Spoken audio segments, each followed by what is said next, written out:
வணக்கம் and welcome back to Pakis kitchen மோர் மிளகாய். இன்றைக்கி நம்ம பார்க்க போகிறது ஒரு யம்மியான டேஸ்டியான டெலிஷியஸான கொத்து பரோட்டா எப்படி பண்ணலாம், அதுக்கு என்னெல்லாம் இன்க்ரீடியன்ட்ஸ் தேவை அப்படின்னு பார்க்கலாம். வாங்க வீடியோக்குள்ளே போகலாம். ரொம்ப ஈஸியாக ஆனால் ரொம்ப டேஸ்டியாக இருக்கும் இந்த கொத்து பரோட்டா. ஒரு கொத்து பரோட்டாக்கு ஒரு 4 பரோட்டா எடுத்து இந்த மாதிரி பிச்சு எடுத்து வச்சுக்கோங்க.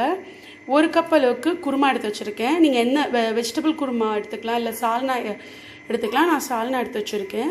ஒரு 2 பெரிய வெங்காயம் கட் பண்ணுது, ஒரே ஒரு தக்காளி கட் பண்ணுது, கொஞ்சமாக ஒரு 1/4 ஸ்பூன் அளவுக்கு இஞ்சி பூண்டு பேஸ்ட்டு. குருமாலாம் ஆட் பண்ணுறதுனால காரம் கொஞ்சம் கம்மியாக சேர்த்துக்கோங்க. உப்பும் அதே மாதிரி தான், கொஞ்சம் தேவையான அளவு. ஒரு 1/4 ஸ்பூன் அளவுக்கு மஞ்சள் தூள், 1/4 ஸ்பூன் அளவுக்கு கரம் மசாலா, 1/2 டேபிள் ஸ்பூன் அளவுக்கு தனியா பொடி, 1/2 டேபிள் ஸ்பூன் அளவுக்கு ரோஸ்டட் ஜீரா பவுடர். இதெல்லாம் தான் தேவை. இப்போ என்ன பண்ணலான்னு பார்க்கலாம். ஃபஸ்ட்டு இந்த மாதிரி ஒரு தோசை தவா எடுத்து வச்சுக்கோங்க.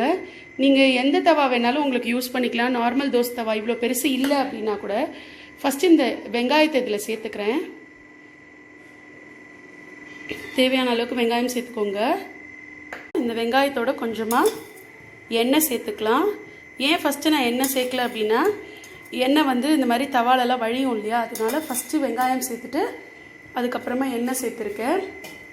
இந்த வெங்காயத்தோடையே நம்ம எடுத்து வச்சுருக்கிற இஞ்சி பூண்டு, அது ஏன் இந்த கலரில் இருக்குன்னா, நான் ஜீரா பவுடர் ரோஸ்ட் பண்ணதுலேயே இஞ்சி பூண்டை இடித்தேன். அதனால் இந்த வெங்காயமும் இஞ்சி பூண்டும் நல்லா வதக்கிக்கணும்.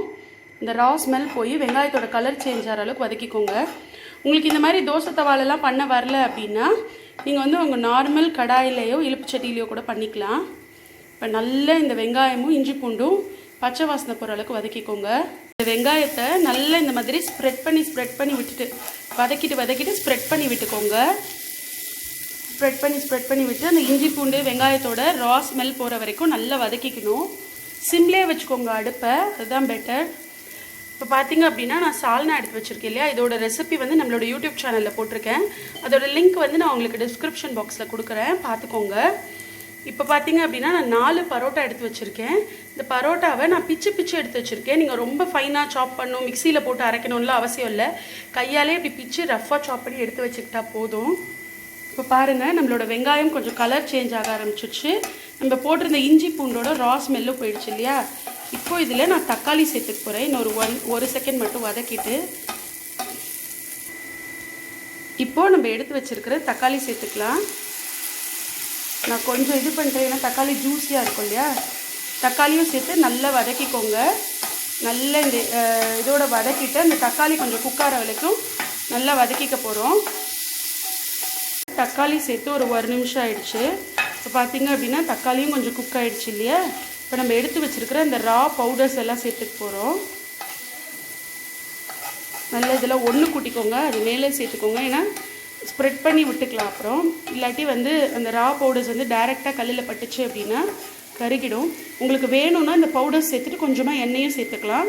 நான் இப்போ எடுத்து வச்சுருக்கிற தனியா பொடி, ரோஸ்டட் ஜீரா பவுடர், மஞ்சள் பொடி, காரப்பொடி, உப்பு, கரம் மசாலா எல்லாத்தையுமே சேர்த்துட்டேன். இது மேலே வேணும் அப்படின்னா ஒரே ஒரு 1/2 ஸ்பூன் அளவுக்கு எண்ணெய் சேர்த்துக்க போகிறேன். ஏன்னா கொஞ்சமாக தான் நான் எண்ணெய் சேர்க்குறேன் கடாயினால், இது தவானால். நீங்கள் கடாயில் பண்ணுறீங்க அப்படின்னா முதல்லையே எண்ணெய் நிறையா சேர்த்துக்கலாம், நோ ப்ராப்ளம். இதெல்லாம் ஒரு 1 மினிட் அளவுக்கு வதக்கிக்கோங்க. இதோட ரா ஸ்மெல்ஸ் போயிடணும். இந்த பவுடர்ஸோட கருக விட்டுறாதீங்க பவுடர்ஸை. ட்ரை மசாலாஸ் போட்டும் 1 மினிட் ஆயாச்சு, அதெல்லாம் குக் ஆகிடுச்சு. இப்போ நம்ம எடுத்து வச்சுருக்கிற பரோட்டாவை சேர்த்துக்கலாம்.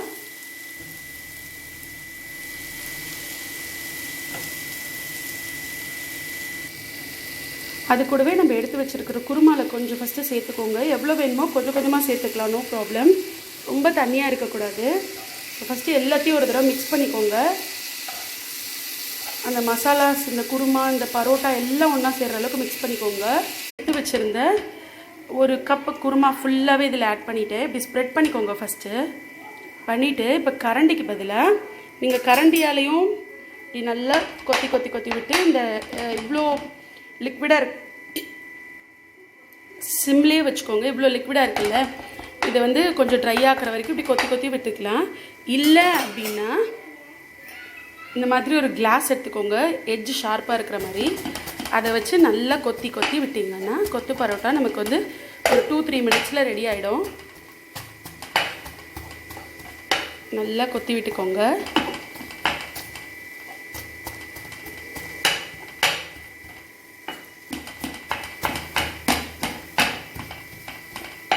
நமக்கு ரெஸ்டாரண்ட் ஹோட்டல்ஸ்லலாம் கிடைக்கிற மாதிரியே டேஸ்டியான கொத்து பரோட்டா. இதுக்கு வந்து ஒரு ஆனியன் ரைத்தா மட்டும் இருந்தாலே போதும், சூப்பராக இருக்கும்.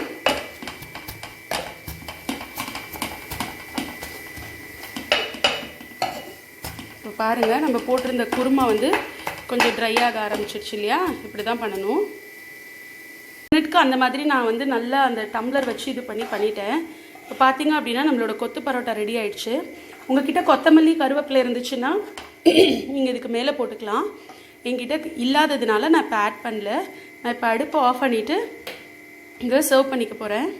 இதை நான் இப்போ ஒரு பாத்திரத்துக்கு மாற்றிக்கிறேன். ரொம்ப டேஸ்டியாக எம்மியாக இருக்கும்.